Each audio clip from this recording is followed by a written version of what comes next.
2019-24 మధ్య అమ్మఒడి అనే పథకం అమలు జరిగింది. గౌరవ మంత్రి గారు దాని లోపాలు కనుక అధ్యయనం చేస్తే తల్లికి వందనం కూడా సమర్థవంతంగా అమలు చేయడానికి అవకాశం ఉంటుంది అధ్యక్ష. ముఖ్యంగా అమ్మఒడికి సంబంధించి 15,000 అని ప్రకటించినప్పటికీ ఆచరణలో 13,000 ఇచ్చారు అధ్యక్ష.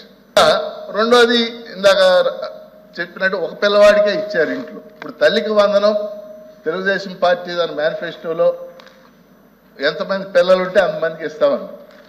ప్రధానంగా ఎన్డీఏ ప్రభుత్వం అధికారంలోకి వచ్చే ముందల చాలా స్పష్టంగా ఎంతమంది బిడ్డలు ఉంటే అంతమంది బిడ్డలకి ఇస్తామని హామీ ఇస్తాం జరిగింది. ఆ హామీకి మేము కట్టుబడి ఉన్నాం. రెండో అంశం అధ్యక్ష, అందుకే గైడ్ లైన్స్ రూపొందించడానికి కొంచెం సమయం కావాలని అడిగాం. నేను కూడా ఇది కొంచెం సీరియస్గా తీసుకుంటున్నా.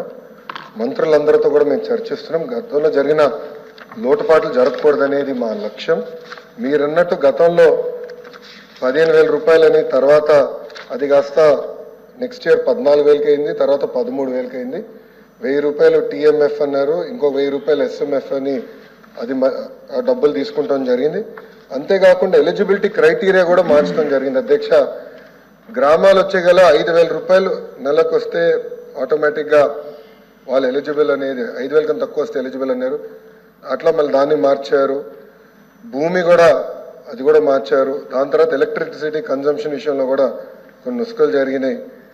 ఇంతేకాకుండా పాదయాత్రలో కూడా నేను అనేక మందిని కలిసినప్పుడు వాళ్ళు చాలా స్పష్టంగా మేము ఇప్పుడు అప్పు చేసి ఒక 4 వీలర్ 4th హ్యాండ్ బండి కొన్నాం అంటే 30,000 రూపాయలు 40,000 రూపాయలు పెట్టి ఒక స్కార్పియో కొనుక్కున్నాం. ఇమీడియట్గా తీసుకున్న వెంటనే మా తెల్ల కార్డు పోయింది, దానివల్ల మాకు రావాల్సిన సంక్షేమ కార్యక్రమాలన్నీ పోయినాయని వాళ్ళు నాకు చెప్తాం కూడా జరిగింది. ఇది కూడా మేము డిస్కస్ చేస్తున్నాం. ఎందుకంటే గ్రామ సచివాలయం, వార్డు సచివాలయాలు స్వామి గారి కింద ఉంది, మళ్ళీ ఆర్టీజీ నా కింద ఉంది. మీ ఇద్దరం కూర్చుని డేటాని కూడా ప్యూరిఫై చేయాలి, పకడ్బందీగా ఇది అమలు చేయాలనేది లక్ష్యంతో మేము చేస్తున్నాం అధ్యక్ష. సో మీకు ఎలాంటి సందేహంలో అవసరం లేదు. అర్హులు ఎంతమంది ఉన్నా ఇవ్వాలనేదే ఎన్డీఏ ప్రభుత్వం లక్ష్యం. అది మేము సాధిస్తాం.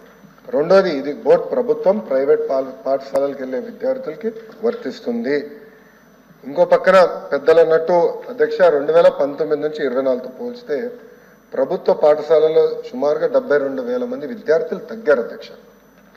ఇది కూడా మేము చర్చిస్తున్నాం. ఎందుకంటే నాడు నేడు కార్యక్రమం ద్వారా వేలాది కోట్ల రూపాయలు ఖర్చు పెట్టిన విషయం వాస్తవం. కానీ ఎందుకు విద్యార్థులు తగ్గారు?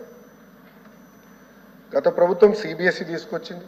సిబిఎస్ఈ మళ్ళీ బోర్డ్ ఎగ్జామ్స్ అని పెట్టారు. తర్వాత ఐబీ గురించి ప్రస్తావించారు. టోఫుల్ గురించి కూడా ఒక ప్రశ్న ఉంది, దాని గురించి కూడా మాట్లాడతాం.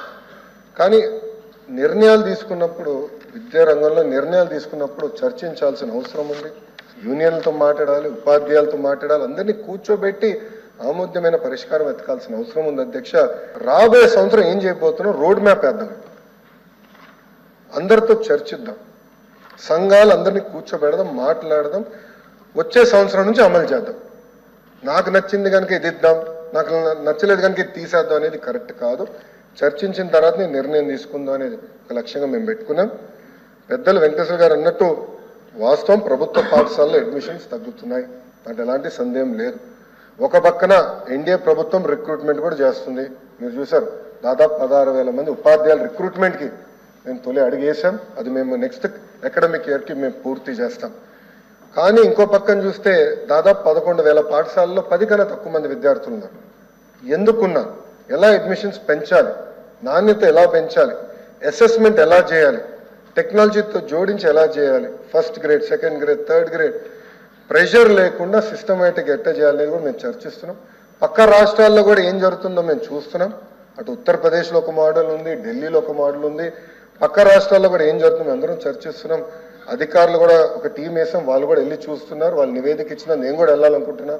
వెళ్ళి ఏం చేస్తున్నారో మోడల్ చూసి మన రాష్ట్రానికి కరెక్ట్ మోడల్ ఏంటనేది రూపొందించి అది మీ ముందర పెట్టి అందరు అభిప్రాయాలు తీసుకున్న తర్వాత మళ్ళీ ఆంధ్ర రాష్ట్ర ప్రజలు తల్లిదండ్రులు ముందలు పెడతా వాళ్ళ అభిప్రాయాలు సేకరించిన తర్వాతనే వచ్చే అకాడమిక్ క్యాలెండర్